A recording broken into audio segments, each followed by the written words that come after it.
So hey guys, good morning and welcome back to my new blog. तर कशा आहात तुम्ही? आय होप तुम्ही सगळे चांगले असालच. तर आता वाजले सकाळचे 9:30 आणि आपला ब्लॉग चालू झाला डायरेक्ट उत्तराखंड म्हणजेच कैची धामवरून नीम कोरली बाबाच्या आश्रमापासून. कारण की आपण आलो आज इथं दर्शनासाठी. मागच्या ब्लॉगमध्ये तुम्ही बघितलंच आहे की आपण कसं आलो, आपलं काय काय हाल झाले, काय काय नाही. तर या ठिकाणी आपण आता पोहोचलो आहे. आपल्याला जायचं आहे दर्शनासाठी. तर आम्ही वाजता की रेडी झालेलो आहे मी आणि सुयश. आणि आता आपण निघणार आहे थोड्याच वेळात. सुयशमध्ये आवडतं आहे, माझं झालं आहे सगळं रेडी, तर थोडंसं बाकी होतं. तर निघूया आणि बाबाचं दर्शन घेऊ आणि मग भेटूया. मी तुम्हाला दाखवतो इथला व्ह्यू खरंच खूप जास्त भारी आहे आणि इथलं नेचरसुद्धा खूप भारी आहे. इथलं वातावरणाचा विशेष नाही डायरेक्ट, कारण की एवढं फ्रेश वाटतं नाही या साईडला, कारण पूर्ण पहाड आहे. माझ्या पाठीमागे बघू शकता तुम्ही, पूर्ण पहाड आहे हे वरती. आणि इथं खूप जास्त भारी वातावरण झालेलं आहे. आणि इथलं पाणीसुद्धा तुम्ही बघू शकता, हे पाणीसुद्धा एवढं स्वच्छ आहे. डायरेक्ट काय म्हणतो त्याला, आपण बिलीव्ह करू शकत नाही की नदीतलं पाणी एवढं स्वच्छ असेल म्हणून. डायरेक्ट ट्रान्सपरन्स म्हणजे मधलं दिसते पूर्ण. खूप जास्त भारी वाटतं इथं. आणि इथलं नेचर तर सगळ्यात भारी, कारण पूर्ण नॅचरली भारी येतं सगळं. आणि तर इथं खूप भारी वाटतं आलेलं इथं. आणि इथली एक मेन म्हणजे सगळ्यात जास्त म्हणजे इथली वाईब खूप जास्त पॉझिटिव्ह वाईब येते, खूप जास्त. तर मला पण आता वाटतं आहे की भाई ह्या जागेमध्ये काहीतरी अलग ही मजा आहे. तर आता मी झालो मस्त की रेडी, जाऊया दर्शनासाठी. दर्शन घेऊया. तिथे मे बी अलाउड नाही वाटतं शूटसाठी, कारण की मी बघितलं होतं म्हणजे दुसरं म्हणजे जे कोणी मित्र गेले होते किंवा इंस्टाला पोस्ट वगैरे, तिथे बाहेर बॅनर लावलं आहे की फोटोग्राफी इज नॉट अलाउड. तर बघू आपण तिथे जाऊन, जर असेल अलाउड तर आपण करू शूट, नसेल तर मग मी तुम्हाला आल्यावर सांगतो माझा पूर्ण एक्सपिरियन्स. तर एकदा जाऊया दर्शनाला, मग भेटूया. सो गाईज, आता आम्ही दोघं पण चाललो आहे आता दर्शनासाठी. आणि खूप जास्त भारी वाटतं या ठिकाणी. तुला कसं वाटतंय? पॉझिटिव्ह वाईब आहे भैया, सगळ्यात जास्त पॉझिटिव्ह वाईब येतं. एवढी थंडी असून सुद्धा आम्हाला म्हणजे होत आहे फील, बट वाटत नाही, कारण एक्साइटमेंटच तेवढी खतरनाक आहे आमची. कारण की खूप जास्त दिवसापासून आमची चालू होती जायचं. फायनली तो दिवस आज आला आहे आणि आम्ही इथं पोहोचलो आहे.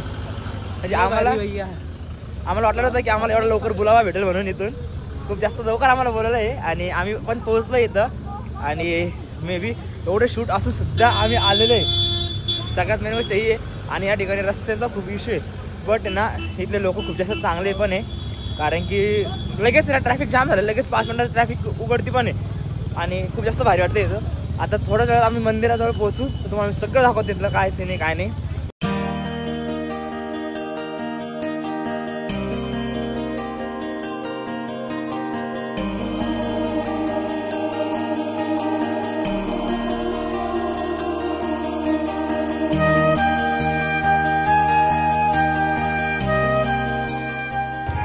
आता फायनली आम्ही आलो मंदिरामध्ये. म्हणजे मंदिराचं दर्शन झालेलं आहे आमचं, मध्ये अलाउड नव्हतं. सो हे माझ्या पाठीमागे मंदिर आहे. आणि शपथ सांगतो भैया, काय तुला खरा रिअल एक्सपिरियन्स सांग भाई, काय होता? पॉझिटिव्ह वाईब आहे, एवढी भयंकर पॉझिटिव्ह वाईब आहे, एवढी भयंकर अरे पॉझिटिव्ह वाईब आहे, खतरनाक विषयच नाही. अरे आम्हाला इव्हन गुड बॉम्स आले होते. तुला विचारा काय होतं भाई, हात कसा होता? एकदम हात घातलेले होते, डायरेक्ट रिअली गुड बॉम्स येत होते अंगावरती. एकदम पॉझिटिव्ह वाईब आहे, सही एक नंबर वाटलं भाई. आणि या ठिकाणी नाही का एक नंबर असं आमचं दर्शन झालेलं आहे. आणि गर्दी पण आज कमी होती. सो बरं एकदा बघून घ्या, तुम्ही पण दर्शन घेऊन घ्या. आणि खरंच खूप भारी वाटलेलं आहे आम्हाला. आणि भाई शपथ एक नंबर. डायरेक्ट शब्द संपले माझे, आता शब्द संपले. सर आता आपण झाले मस्त की रेडी, आणि आपले दर्शन वगैरे एकदम भारी झालेले. आणि आता आपण चाललोय कुठं, नैनितालला. कारण की आता इथलं तर झालंय सगळं फिरणं, आता नैनिताल फिरूया. आणि आपली गाडी येते आता. आली का मागून?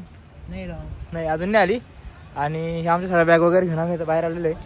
तर आता जाऊया नैनितालला आणि तिथं करूया फुल एन्जॉय. सो गाईज, आता फायनली आम्ही चाललोय नैनितालला. कारण की आहे का चांगलं कॅन्डी गण काय तू? हा नवीन मी जानता हूं. मंडेचं आणि तर आता निघलो आम्ही नैनितालसाठी. आता तर आम्ही बसतोय मस्तपैकी आमच्या कारमध्ये. आणि आमची कार झाली आता एक्सचेंज. आम्ही होतो पहिले वॅगनर मध्ये, आता आलो स्विफ्ट डिझायर मध्ये. अपग्रेड उद्या परवा मर्सिडीज BMW मध्ये. तू कोणती गाडी घ्यायची एकदा बरं सांग? BMW. कारण स्पेलिंग काय तुझी? BMW. पहिले कोणती घ्यायची? ठीक आहे घे ना, तिथे मोठ्या पण आता जाऊ दे. हां, आता चाललं नैनितालला जाऊया आणि बघूया तिथला व्ह्यू.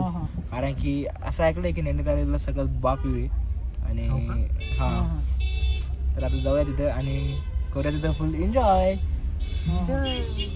काय वापस वर्षभर नाही दुश्मनदारी तिकडे बा. तर आता बघा समोरच व्ह्यू काहीची आमचा परत एकदा निमखोरले बाबाच्या आश्रमाचा. अच्छा. तर आता निघूया आपण इथून बाय बाय करू. Bye bye. पोरग बाय करते मला. पुढे बाय.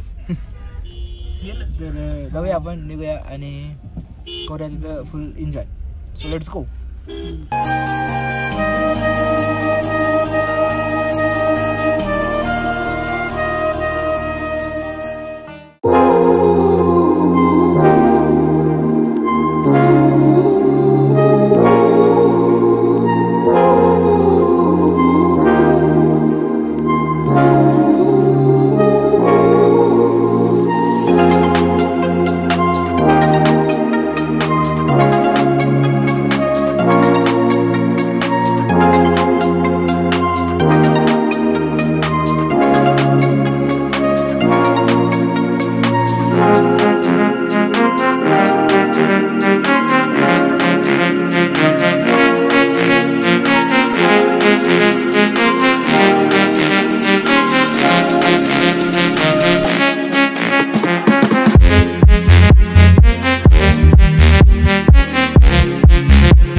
पोहोचलाय नैनितालला आणि इथलं एक नंबर थंडी बाई. इथं मांजरी ऑर्डर राहिले. आता काय करा, इथं मांजरीला ऑर्डर लागले.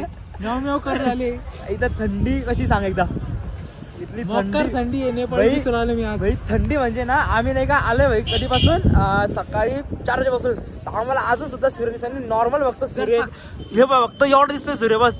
आता तरी थोडंफार दिसतोय पण इथलं बाप पण जाऊ दे सगळं थोडा. इथला व्ह्यू लय खतरनाक आहे भाई. इथला व्ह्यू खतरनाक म्हणजे विषयच नाही डायरेक्ट. एक नंबर व्ह्यू इथला एक नंबर. आणि हे बघा या ठिकाणी पूर्ण माशा आहे. हे खाली कुठे माशा आधी एक मिनिट दिसत आहे दाम.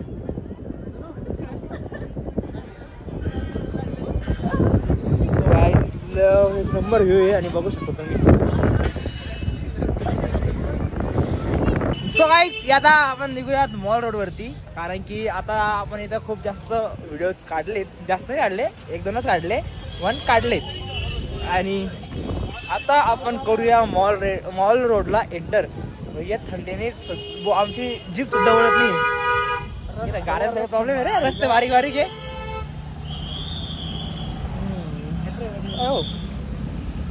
सो गाईज आता आम्ही चाललेले मॉल रोडला.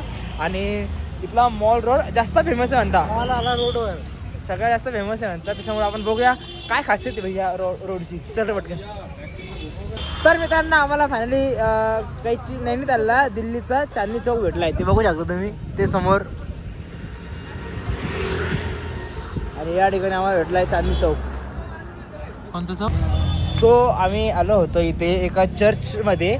बट आमचा झालाय पोपट. चर्च मध्ये आले तुम्ही? काय म्हणला? चर्च मध्ये आले का तुम्ही? हा आम्ही चर्च मध्ये आलो होतो. अच्छा. बाहेर मग करू आता. चल गा बस चाल. बरं इथलं खरं भारी वाटते. भारी वाटते. थंडीला असते आता खतरनाक भैया. थंडीला वाटी भाऊची दिवस रात्रीपासून टोपी निघाली. रात्रीपासून. हा भैया थांबा. मी बी चष्मा लावतो. आम्ही फॉर्म मारतो आता. कसं दिसतं मग मी कमेंट करून नक्की सांगा. आणि श्रेष्ठ ते पण सांगा. Handsome candy. तर आम्ही आलो तिथे चर्चमध्ये. पण चर्च बंद आहे त्याच्यामुळे आम्ही झालं पोपट. आणि आता आमची गाडी येते. आता आम्ही वापस निघतोय काठगोदाम. आता कारण की आमची संध्याकाळची ट्रेन आहे हरिद्वारसाठी. तर आता आम्ही निघणार हरिद्वारला. आणि हरिद्वार नंतर कुठे जाणार आपण? हरिद्वारहून ऋषिकेश. सो ब्लॉग मिस करू नका. सगळ्यांनी ब्लॉग कंटिन्यू बघत राहा. आणि हा पण ब्लॉग शेवटपर्यंत बघा. अजून आहे बाबा इंटरेस्टिंग गोष्टी ज्यात तुम्ही बघणार. तर बघत राहा. तर गुड मॉर्निंग मित्रांनो. आता आम्ही आलो ऋषिकेशमध्ये. ॲक्च्युली आमचा काल खूप जास्त मोठा सीन झाला नैनितालला. कारण की आपण किती वाजता निघलो होतो? 5 वाजता. हां आम्ही 5 वाजता निघलो होतो. 7:50ला आमची ट्रेन होती. आम्हाला एवढा जास्त जाम लागला होता. खूप जास्त ट्रॅफिक लागला होता तिथून येताना. कारण रस्ता तिथं 1 वे फक्त. आणि मोठे मोठे ट्रक्स वगैरे तिथून जातात. त्याच्यामुळे एवढं जास्त जाम झालेलं होतं. आम्ही लिटरली जेवलो सुद्धा नाही. म्हणजे आम्ही हॉटेलवर गेलो, ऑर्डर दिली आणि नंतर आम्ही वॉच बघितली. म्हणजे नंतर आम्ही टाइम बघितला की आपला टाइम काय झाला म्हणून. आणि तेव्हा वाजले ते फक्त 7:40 का 35 मिनिटं झाले होते. आम्ही जसं उठलो भाई ते ऑर्डर बी आम्ही पार्सल घेऊन घेतला आणि डायरेक्ट ट्रेनमध्ये आलो. आम्ही ट्रेनमध्ये चढलो आणि मग नंतर ट्रेन लगेच निघाली आणि ते पण आमची ट्रेन सेकंड प्लॅटफॉर्मला होती. म्हणजे आम्हाला वरती स्टेप्स चढून परत उतरून मग ट्रेनमध्ये चढायचं होतं. तर खूप जास्त सीन झाला, खूप जास्त धावपळ झाली. त्याच्यामुळे ब्लॉग तर बनवताच आला नाही मला, कारण की एवढा जास्त चिडचिड होती आमच्या दोघांची पण, कारण की टाइम खूप जास्त कमी होता. आणि ट्रेनमध्ये गेलो तिथं पण ते छोटे छोटे मुलं होते ते एक तर एवढं धिंगाणा करतात ते, खूप जास्त चिडचिड किरकिर किरकिर किरकिर किरकिर रात्रभर किरकिर, झोपू सुद्धा दिलं नाही. तर फायनली आम्ही रात्री 2:30 वाजता हरिद्वारला उतरलो. म्हणजे मी आता सगळं सांगतो कसं कसं झालं काय काय. रात्री 2:30 वाजता आम्ही हरिद्वारला उतरलो आणि देन तिथून मग आम्ही 3 वाजता ऋषिकेशसाठी बसलो आणि फायनली 3-3:30-4 वाजता आम्ही ऋषिकेशला पोहोचलो. आणि रात्री आम्ही आलो आणि डायरेक्ट येऊन झोपून राहिलो, कारण की चालू होता खूप जास्त पाऊस. आम्ही पावसात ओले पण झालो आणि त्याच्यामुळे अजून जास्त मूड ऑफ झाला, कारण की आज सकाळपासून सुद्धा पाऊस चालू आहे. आता वाजले किती वाजले भाई, आता 2 वाजले, 1 वाजलाय, 1:15 झालेला आहे आणि इथं पाऊस चालू आहे. खूप जास्त मूड ऑफ झालेला आहे आमचा, कारण की आम्ही फिरायला आलो होतो आणि त्यात पाऊस चालू झाला.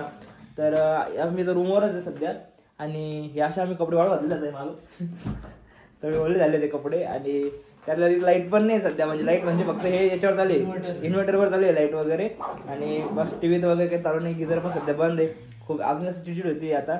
आणि फायनल मी तर झालो आंघोळ करून रेडी, हा बाकी आहे. याच्या वेळेस लाईट चालल्या गेली आणि आता आहे.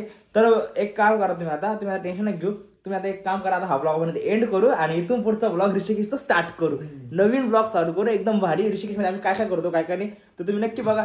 तर ब्लॉग कसा वाटला कमेंट करून नक्की सांगा. ब्लॉग आवडला तर लाईक करा, शेअर करा, कमेंट करा. आणि पुढचे ब्लॉग मिस करू नका आणि हा पण ब्लॉग मिस करू नका, मागचे पण ब्लॉग मिस करू नका, कारण की खूप जास्त एक्साइटमेंट आहे या सगळ्या ब्लॉगमध्ये. आम्ही काय काय करतो, कसं कसं आमचं सीन चालू आहे काय काय. तर खूप जास्त भारी होणार आहे सगळे. आणि आता ऋषिकेशला आम्ही बघणार आहे आता कसं कसं करायचं. मला तर वाटतं आपण स्कूटी रेंटने घेऊन टाकू, कारण की फिरायची खूप जास्त वांदे.